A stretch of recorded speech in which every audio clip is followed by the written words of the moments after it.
in reading these poems, what kept coming to mind is this kind of a semi-doctrine, Lutheran doctrine of theology of the cross. I don't know if you've heard of it, but it's the idea kind of that we think God works primarily through big acts of good works, or through like building us up in our good works, or sanctifying us in like a progressive way. But the reality is that God works primarily and then very specifically in suffering, and specifically in the suffering of Jesus on the cross, because that's where he takes on all of our suffering and then frees us from it. And so it's actually more of this tearing down of who we think we are and how we think we are righteous through making us like, it's actually the work of theology of the cross is like done to us.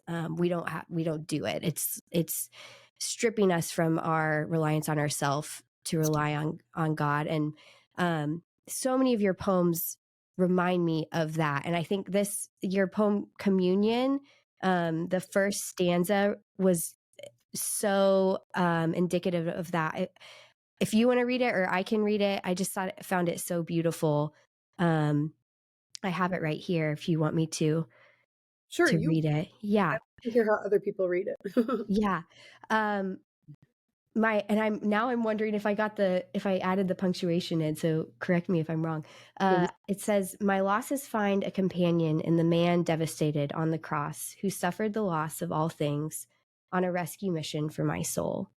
And I just love that idea that like your losses are subsumed by Christ on the cross, and therefore not only does he know them, but he's taken them from you. I thought that was just so beautiful.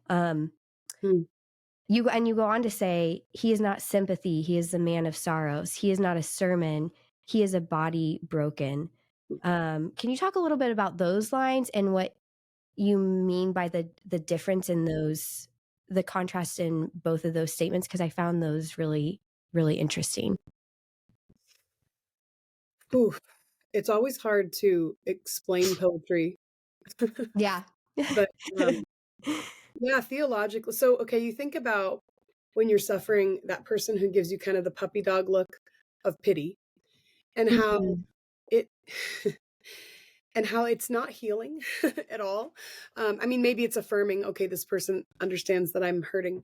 But when I think about Jesus, he's not looking down on us with like that puppy dog stare. He's actually in the dust with us. Yeah.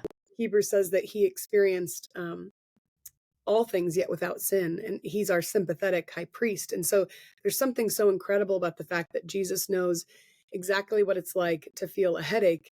He knows exactly what it's like to feel the ultimate rejection. He knows Yeah. exactly what it's like to feel pain and loss. And so he's not this hypothetical sympathy floating around. And he's not even what people show us, even if they're very good at being empathetic. He is actually the man of sorrows. And so Mm. well acquainted, I think that term from Hebrews, well acquainted with grief, we've got to hold on to that.